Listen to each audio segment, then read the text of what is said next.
So you have started researching and you're wondering what you should bring to the UK or what you shouldn't bring to the UK. You're at the point where you don't know, or you just want to gain more idea about things to bring. You're actually on the right channel, because I'm going to be sharing my experience with you, and with people's experience, these are things I think you should bring and things I think you shouldn't bring. They're not going to be exactly a practical showing. I'm not going to be showing you everything practically, like how you should pack your bag, what you should put in your bag, because I have a video. This video I'm linking up here, I have a video that talks in detail about things to bring. In fact, I brought my box and I showed you how to pack your things. But in this video, we're just going to do a quick summary and a quick talk about things you should bring, what you shouldn't bring, and tips to help your moving and packing, arranging and moving to a new country, things that will help your transition to be easier. So the first and most important thing I cannot emphasize enough is money. You need to bring enough money. You see, it cannot be too much. You cannot have like enough money. You know how it is in life, especially moving to a new country. You want to have enough money. I've shared this in the past. When I came into the UK, I was broke. When I mean I was broke, I was literally broke, and it was very frustrating. Imagine you need to take a bus, you need to eat, sometimes you have to starve. I remember when I first came into this country, I had, I think, about 2 cups of gari in my bag and a little bit of groundnut, and I was drinking gari sometimes to bed. Look, it is going to be very hard. I know some of you have people who can help you when you come into the country. You have backup, you have support system, but there are some of us who didn't know anything. We didn't know anybody. I was coming to Scotland. I had nobody, no clue. I didn't come with my family, so it was really, really hard. I didn't have enough money because I did not know I was supposed to bring enough money, you know. I had to send back home to get support, and you don't want to travel abroad and still be asking for money. You know how the mentality of you're already rich. So if you have money, bring it. But if you don't have, it shouldn't stop you from coming, as long as you can manage within your means. But because you know there are things that are very essential, like feeding, transportation.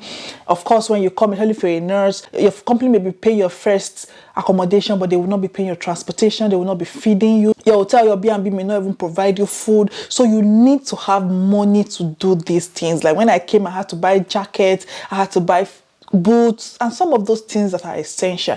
You need money, money, money, money. You need money. So one tip I'm going to tell you is do not bring too many clothes.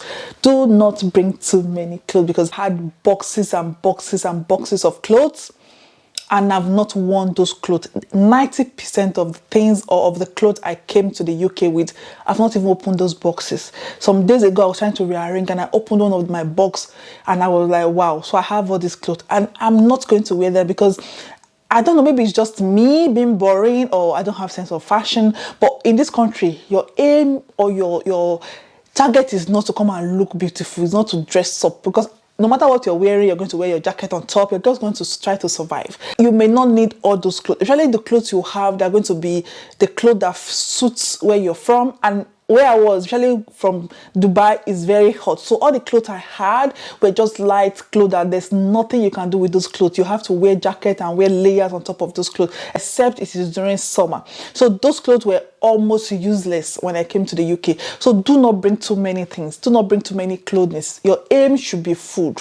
You want to bring food, because when you just come into the country, you don't want to be converting your country currency, you don't want to be converting your naira, whatever currency you're using, you don't want to convert it to pounds, because you know pounds is very, very high.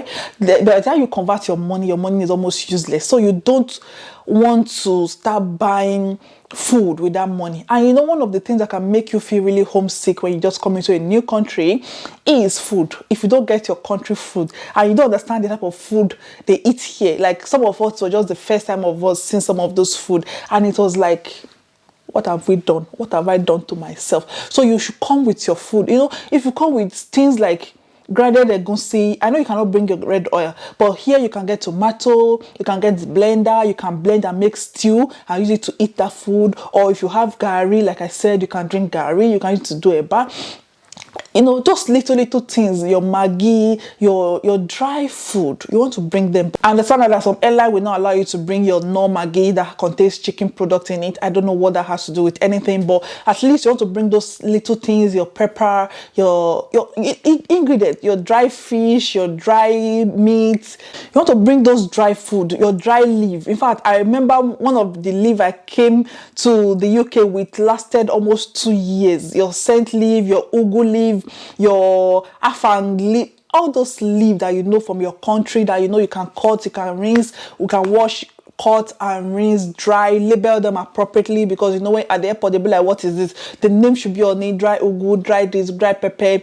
If it's going to be locust beans, you know it smells a lot. Tie it in a very tight container.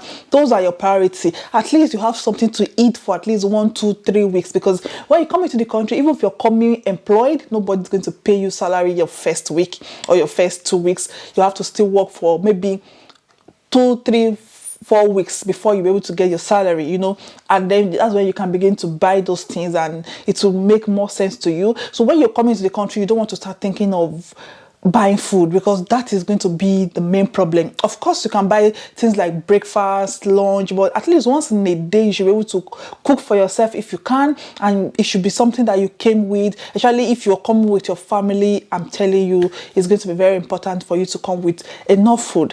I'm not saying you're not going to get food, but it may take time for you to know where they sell those food, especially if you're living in a countryside like I do. It may be like a long drive for you to be able to get to where you can buy African food or your country food. So if you come with food, at least let me say your bag should be 50% clothes and 50% food. Does that make sense? Instead of having like 80% clothes and 20% food, come with as much food. It will not go bad as long as it's not those fresh food. Don't try to bring fresh meat or cooked food. Bring food that you know you can process, you can dry, and when you come, you can even put them in the fridge. My goosey can last in the fridge, my ogbono can be in the fridge, and label them. Those will help you. Thank me later. You want to know the weather. Like, you want to study the time you're coming into the country, like real study. It's not like they'll just tell you it's summer and you just say, okay. You want to know what part of the UK you're coming. If you're coming to Scotland, Scotland is more cold. Northern Ireland is cold. England is a bit warmer, especially now that I'm now used to the weather. But you need to know what time you're coming into the country. Is it spring? Is it autumn? Is it summer? Is it winter? If you're coming in summer, you don't want to appear at the airport all dressed up with your gloves. I know when you just come to the country, even if it's summer, because I came in summer and that was winter for me. But you know, you don't want to appear in the country when it's winter and you're just coming in with just one scarf or no scarf and with your normal shirt and your normal jean trouser. You're going to freeze. You're going to freeze, I'm telling you. So you want to know the weather. That will help you to even buy the things you're going to be buying. So you will know that, okay, if the summer is going to last for 2-3 months, this clothes I'm going with can cover me 2-3 months. By then you've been paid, and then you can buy the clothes that will fit whatever weather you're coming that is coming on later. Doesn't make sense. But if you're coming in winter, you want to be dressed for the weather. If it's summer, you want to be dressed for the weather. And it rains a lot in the UK. It rains. Summer, it's raining. Most of the time, it's raining. So you want to know how to be covered up, especially if you have children. You want to know how you protect them. Your priority most of the time is keeping warm, keeping alive. It's not looking sexy. Like all those shoes I came with, those high heels, I've not worn one up to today, because high heel will not even come to your brain when you're trying to wear boots that will keep you alive and keep you warm. And you're going to walk. Work is not something that you even need all those high heels for. Depending on what you're coming to do. If you're going to be working in the office, fancy office where you need to dress like that, it's okay for you, good for you. But for people like us, we are only trying to survive. We're not trying to look cute for anybody. So yes, you need to know the weather you're coming into, and that should help you to prepare on how to dress, things you need to buy, things you need to invest more in. And you know, by the time that weather is over, by then you will have adjusted to the next weather that is coming. And also, if you're moving to a new country that you know is very cold, especially let's say countries like Canada, some part of Canada is very, very cold. You know, the way you think, the way you dress is going to be different from someone that is coming to a part of the world where it is still warmer, So those things are going to determine how, and sometimes you think you have very good jacket at home, they may not even be good enough. I remember I came with coats. I came with a coat, nice coat, and I was freezing. When I came out of the airport, I was freezing. I had to buy jacket from England before I now came to Scotland, because the coat I came with could not do anything. Coming from Dubai, I couldn't understand how cold it was going to be from just imagination. I was thinking it's all this AC cold, but no, the cold is on another level of cold. So yes, knowing what weather you're going to be getting into in the country will really help you when you're packing your things. Remember not to overpack. You don't want to be paying for extra luggage. You don't want to be paying for excess luggage, especially at the airports. When they start to open your bag and they want you to take back some things, you're going to be disorganized. Your brain is calculating, will I miss my flight? Just pack light. Know how many kilograms you're going to be allowed. If it's 23 kg and then hand luggage 7 kg, you need to know what you're allowed and use your thinking. Just guess, oh, this should be roughly. And when you're buying box, because my mom made that mistake when she was coming, she bought a very, very heavy box. The box alone was weighing 5 kg. So at the end of the day, she had excess luggage. If you're going to the country, you're going to a country you've never been before, nobody's going to help you at the airport on the other side. Nobody's going to help you. Even if somebody's going to help you, you don't want to stress them. Don't overpack. Pack only what you think you can move. And if you're going to be traveling around and around, especially when you're coming as a nurse, like I did, you are not going to be staying in one place. You're going to be moving from one place to the other. For me, by the time I traveled from England, I stayed in England for 2 weeks, transitioned to Scotland from one B&B to the other. I've made a video about that. My first 1 month in the country, my first few months in the country, moved from one B&B to one hotel. From there, my box had broken. All the legs, all the tires were all missing. My biggest box, because nobody could drag it, nobody could carry it. I couldn't carry it. Most of the time, I'm just dragging it along. So you need to try not to overpack. Don't worry, all those things that are very valuable to you, you will still recover them. You will still get them. You can even get them shipped to you if that's a cheaper option. It's even very cheaper to ship your things to yourself than to pay excess luggage at the airport, especially if you don't have someone at that airport with you to take your things back. I generally advise, if you're going to the airports from your country, go with someone that can take back your excess luggage. But if you don't have someone to go with you, imagine they're telling you to pay like 200,000 Nigerian naira because of 5 or 6 jackets you've taken or 6 clothes you've taken that you can do without. Try not to overpack. Try not to pack too much. Just travel light, but not too light. Use your luggage. You have the hand luggage. Go with your document. Don't forget to go with your original document. And I used to advise people that speak to me as well, make sure you scan those documents and leave them in your email or in somebody else's email, just in case they go missing. I'm not saying they may go missing, but I'm just saying you can never be too sure. So go with all your documents. Go with your important document, because you're going away from that country. You may not go back for the next 10-20 years, and imagine that you've left them back home and you need it very urgently. Your birth certificate, if you have immunization card, immunization record, if you don't have it, sometimes they're very important, especially if you have young children. The new place they're going to register may want to know how far they've gone with their immunization. All those documents are very important. Come with your original document, especially if you're traveling for a long time. You're going to reside in the country. It's not like you're going for just holiday and you're coming back. Go with all your original and important documents, and remember to have a copy scanned or photocopied somewhere. Keep it in your mail, keep it in somebody else's mail, hide it back home, but have a copy somewhere in case they go missing. If you're a female or you have your partner, someone who is a female and is coming to the country, come closer, bring your book. Tell me thank you later. Come with your hair product.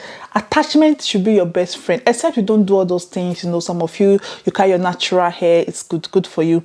But if you're someone that you think you're going to be doing your hair abroad, or even in the UK, especially, let me talk about the UK that I know. Come with your hair products to make hair in this country. I've not come to the fact that I have to pay 50, 100 pounds just to make 6-7 cornrows on my hair that I'm going to lose in the next 3 weeks, 1 month maximum. Come with your hair products. If you have wigs, collect wigs. In fact, people that will be telling you send for, let them do wig. Let them make wig as sent forth for you. If you're going to be doing your hair, hair is expensive abroad. It is not even about the money. For the past months I've been looking for someone to do my hair with my own money. I'll call them, they will tell you they are short because of COVID. I'll call them, one will tell me, hey, I'll let you know when I'm available. I've not gotten someone. In fact, a sister that came to work at my place introduced me to someone to make my hair. Maybe I should go dread, I should start doing dreadlocks. But now she's saying my hair is relaxed. I need to wait for 6 months before I can dread my hair. I've barbed my hair. When I was in Dubai, I was carrying low cut because I cannot be bothered.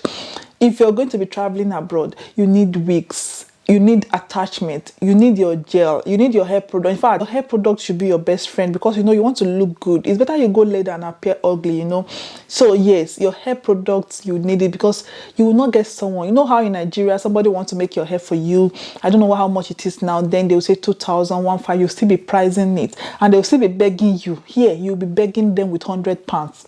You'll be begging them with £50. They'll tell you they don't have time. So you want to come with your hair products. They are very important. Very, very important. Don't forget your hair products.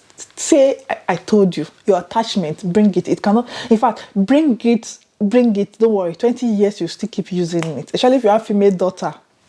And start learning how to make your own hair. If you're a man, you need to get yourself a clipper. Start learning how to barb hair by yourself. Those simple hair, they will tell you £20 just to barb one hair. Imagine how many times you barb your hair in a month. And you have, let's say, 3 young boys, 3 children. Learn how to barb hair.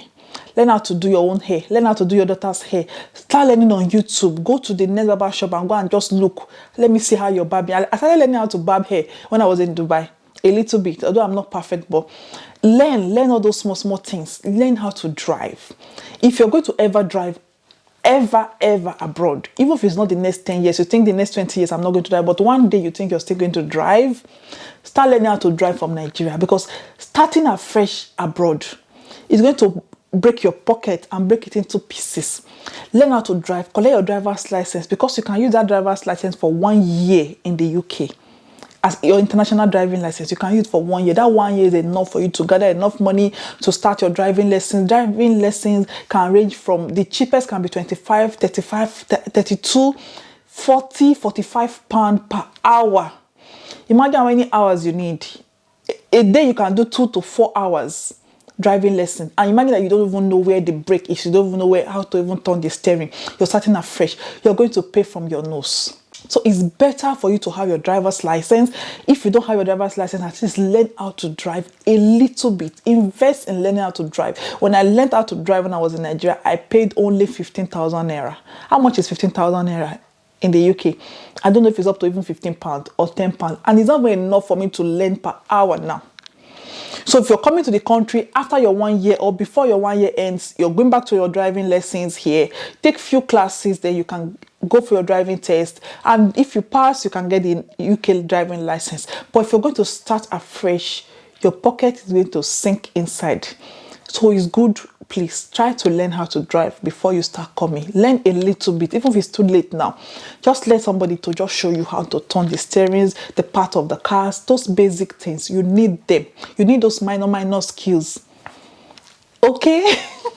If you have any prescribed medication that you're on, remember to bring them along with you. They won't stop you as long as you have a reason for being on those medication, and they are not too, like, you're not going to pack like 20, 40, 50 medication. As long as they are prescribed, come with your prescription. If you have it, come with your prescribed medication. Before you can use some of these clinics, you need to register, and it may even take time. There may be a waiting list, blah blah blah. Come with your prescribed medication, and the moment you come into the country, remember to register yourself at your GP, your closest GP, your closest practice, and then you can access health. So all these and many more that I've not remembered to mention. If you know more tips, please put it in the comment section down below. I hope this video has helped someone, and I hope your transition to the UK or your packing and traveling to any country is going to be easier, smoother. Above all, well done. You've done very well. You've come this far. Research a lot about where you're going, and I hope everything will be well for you. Please remember to click the subscribe button. It's helping my channel to grow, and thank you so much for always being there for me. I love you, and I'll see you again later. Bye.